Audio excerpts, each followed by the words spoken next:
नमस्कार विद्यार्थी मित्रांनो, स्मार्ट अभ्यास या यूट्यूब चॅनलवर आपले मनापासून स्वागत आहे.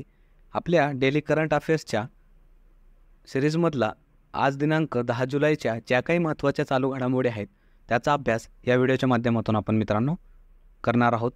तत्पूर्वी जर आपण चॅनलला नवीन असाल तर आपल्या चॅनलला सबस्क्राईब करा आणि व्हिडिओ आवडला तर आपल्या व्हिडिओला लाईक करा आणि तसेच आपल्या मित्रांना पण हा व्हिडिओ नक्की शेअर करा, जेणेकरून याचा फायदा आपल्या विद्यार्थी मित्रांनासुद्धा होईल.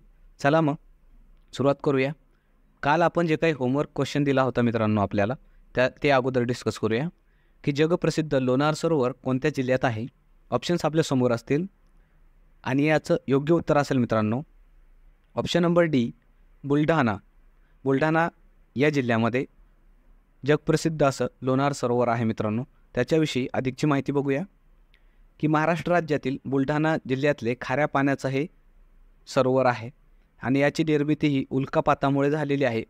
तर लोणार सरोवर हे रामसर पाणथळ स्थळ म्हणून सुद्धा याला मान्यता मिळालेली आहे. तर आपल्याला यातल्या तीनच गोष्टी लक्षात ठेवायच्या आहेत मित्रांनो की कोणत्या जिल्ह्यात आहे लोणार सरोवर, तर बुलढाणा जिल्ह्यात आहे. खाऱ्या पाण्याचं हे सरोवर आहे, उल्कापातामुळे याची निर्मिती झालेली आहे आणि हे एक रामसर पाणथळ स्थळ म्हणून याला दर्जा मिळालेला आहे मित्रांनो. ह्या महत्त्वाच्या गोष्टी आहेत आपल्यासाठी हायलाईट केलेल्या आहेत मित्रांनो त्या.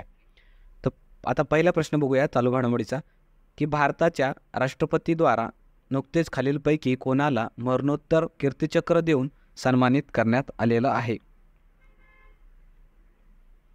आणि याचं ऑप्शन्स आहेत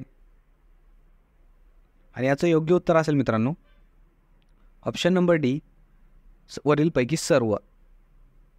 तर इन्स्पेक्टर दिलीप कुमार दास, हवालदार अब्दुल मजीद आणि कॅप्टन अंशुमन सिंग यांना मरणोत्तर कीर्तिचक्र देऊन सन्मानित करण्यात आलेलं आहे. आता थोडीशी माहिती बघूया की यावर्षी शौर्यचक्र किती जणांना देण्यात आलेले आहेत मित्रांनो. एकूण 26 शौर्यचक्र देण्यात आलेले आहेत. तर एकूण कीर्तिचक्र किती, तर 10 देण्यात आलेले आहेत मित्रांनो. जे काही सैन्यामध्ये देशासाठी जे सर्वोच्च बलिदान देतात मित्रांनो आपले जवान, त्यांच्यासाठी हे सन्मान असतात मित्रांनो. कीर्तिचक्र असेल, शौर्यचक्र असेल, असे तुम्ही ऐकलेलं असेल. तर एवढं तुम्हाला लक्षात ठेवायचं आहे तात्पुरतं.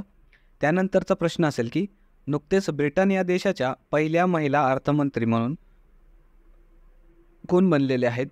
तर ऑप्शन्स आपल्यासमोर असतील आणि याचं योग्य उत्तर असेल मित्रांनो ऑप्शन नंबर बी रॅचेल रिव्ह्ज या ब्रिटन या देशाच्या पहिल्या अर्थमंत्री बनलेल्या आहेत. आता थोडी एक्स्ट्राची माहिती बघूया की जे काही ब्रिटनमध्ये नुकतेच निवडणुका झाल्या जुलैमध्ये, त्याच्यामध्ये तिथले पंतप्रधान म्हणून कीर स्टॉर्मर यांनी शपथ घेतलेली आहे, जे की लेबर पार्टीचे आहेत. त्यानंतर एंजेला रेनर या उपपंतप्रधान असणार आहेत त्या देशाच्या आणि रॅचेल रिव्ह्ज या त्या देशाच्या वित्तमंत्री असणार आहेत. आणि हे महत्त्वाचं का आहे मित्रांनो रॅचेल रिव्ह्ज, कारण ब्रिटन या देशाच्या या पहिल्या वित्तमंत्री आहेत. आणि आपल्या भारत देशाच्या वित्तमंत्री कोण आहेत मित्रांनो ते आपण कमेंटमध्ये सांगायचं आहे. त्यानंतरचा प्रश्न असेल जुलै 2024मध्ये पंतप्रधान नरेंद्र मोदींना कोणत्या देशाद्वारे गार्ड ऑफ ऑनर या पुरस्काराने सन्मानित करण्यात आले आहे. ऑप्शन्स आपल्यासमोर असतील आणि याचं योग्य उत्तर असेल मित्रांनो option number A Russia. Russia या देशाकडून आपल्या पंतप्रधान नरेंद्र मोदींना गार्ड ऑफ ऑनर या पुरस्काराने सन्मानित करण्यात आलेलं आहे. त्यानंतरचा प्रश्न असेल की नाटो शिखर संमेलन 2024 खालीलपैकी कोणत्या देशात आयोजित करण्यात आलेला आहे. आणि ऑप्शन्स आपल्यासमोर असतील. याचं योग्य उत्तर असेल मित्रांनो ऑप्शन नंबर सी USA अर्थात अमेरिका या देशामध्ये नाटो शिखर संमेलन 2024 आयोजित करण्यात आलेलं आहे. आता थोडी अधिकची माहिती बघूया. हे नाटो काय आहे मित्रांनो, तो नाटो एक 32 देशांचा असं ऑर्गनायझेशन आहे. तर त्याचं लॉंग फॉर्म काय असेल तर नॉर्थ अटलांटिक ट्रिटी ऑर्गनायझेशन. याची स्थापना 1949 या वर्षी झालेली आहे. यामध्ये एकूण 32 सदस्य देश आहेत. आणि आता सध्या जर अलीकडे जो देश याच्यामध्ये येऊन सहभागी झालेला आहे तो एकदम नवीनतम देश कोणता आहे तर 32वा स्वीडन आहे. आणि या वर्षीचं जे काय आयोजन आहे मित्रांनो त्याच्यामधले एक हे काय असणार महत्त्वाची गोष्ट की युक्रेन या देशाला दिलेला जो पाठिंबा आहे या नाटो ग्रुपने ते अजून मजबूत करण्यावर या परिषदेमध्ये भर दिला जाईल. हे या गोष्टीसाठी हायलाइटेड असेल मित्रांनो. त्यानंतरचा प्रश्न असेल की रशियाने त्याचे नवीन ऑर्बिटल स्टेशन कधीपर्यंत निर्माण करण्याची घोषणा केली आहे? ऑप्शन्स आपल्यासमोर असतील आणि याचं योग्य उत्तर असेल मित्रांनो ऑप्शन नंबर बी 2030. 2030पर्यंत रशिया अवकाशामध्ये आपलं स्वतःचं नवीन ऑर्बिटल स्टेशन उभं करणार आहे मित्रांनो, त्याची त्यांनी घोषणा केलेली आहे. आता थोडीशी माहिती बघूया त्याविषयी की हे जे काही इंटरनॅशनल स्पेस स्टेशन आहे मित्रांनो, जिथं की आपले जे काही अंतराळवीर जातात आणि थांबतात, तर ते ठिकाण असतं ते इंटरनॅशनल स्पेस स्टेशन. ते 1998ला रशिया आणि अमेरिका या दोघांनी मिळून बनवलेलं आहे. पण सध्या रशिया आणि अमेरिकेचे जे काही संबंध आहेत ते बिघडलेले आहेत. त्या दृष्टीने रशिया जो आहे तो या इंटरनॅशनल स्पेस स्टेशनमधून वेगळं होणार आहे आणि आपलं स्वतःचं ऑर्बिटल स्टेशन उभं करणार आहे. त्या दृष्टीनं हे एक लक्षात ठेवायचं आहे की रशियाची अंतराळ संस्थेचं नाव काय आहे? रॉसकॉस्मॉस आहे. तसंच मित्रांनो आपल्या देशाच्या अंतराळ जी काही संस्था आहे मित्रांनो आपली, त्याचं काय नाव आहे ते आपण कमेंटमध्ये सांगायचं आहे. त्याच्यानंतरचा पॉईंट असेल की जे काही इंटरनॅशनल स्पेस स्टेशन असेल जे आता सध्या आहे त्याला नष्ट केलं जाणार आहे SpaceX, जे की एलन मस्क यांची कंपनी आहे त्याच्याद्वारे. आणि अजून एक नवीन मुद्दा लक्षात ठेवायचा आहे, आपला भारतसुद्धा आपला स्पेस स्टेशन उभं करणार आहे आणि ते लक्ष्य काय आहे मित्रांनो 2035 हे वर्ष आहे की आपण भारतसुद्धा स्वतःचं स्पेस स्टेशन उभं करणार आहे. तर ही पण एक्स्ट्रा माहिती आपल्याला लक्षात ठेवायची आहे. त्यानंतरचा प्रश्न असेल, तत्पूर्वी मित्रांनो आपल्याला जर हा व्हिडिओ आवडला असेल तर नक्की व्हिडिओला लाईक करा आणि चॅनलला सबस्क्राईब करा. तसेच आपल्या मित्रांनासुद्धा हा व्हिडिओ शेअर करा मित्रांनो, जेणेकरून याचा त्यांनासुद्धा फायदा होईल.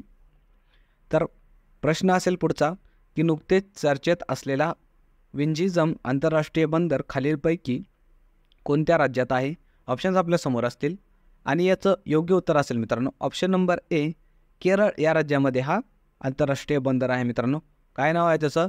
विंझिजम हे असं नाव आहे त्या बंदरचं. त्याच्याविषयी थोडी माहिती बघूया की 2015 साली या बंदराची अर्थात पोर्टची बांधणी सुरू करण्यात आलेली होती आणि ते भारतातलं पहिलं खोल पाण्यातील कंटेनर ट्रान्सशिपमेंट बंदर आहे मित्रांनो. केरळमधील तिरुअनंतपुरम या जिल्ह्यात आहे आणि या बंदरातून जागतिक समुद्रातून होणाऱ्या एकूण जलवाहतुकीपैकी 30% जलवाहतूक या बंदरातून होते. म्हणून याचं महत्त्व खूप जास्त आहे, म्हणून आपल्याला लक्षात ठेवणं गरजेचं आहे.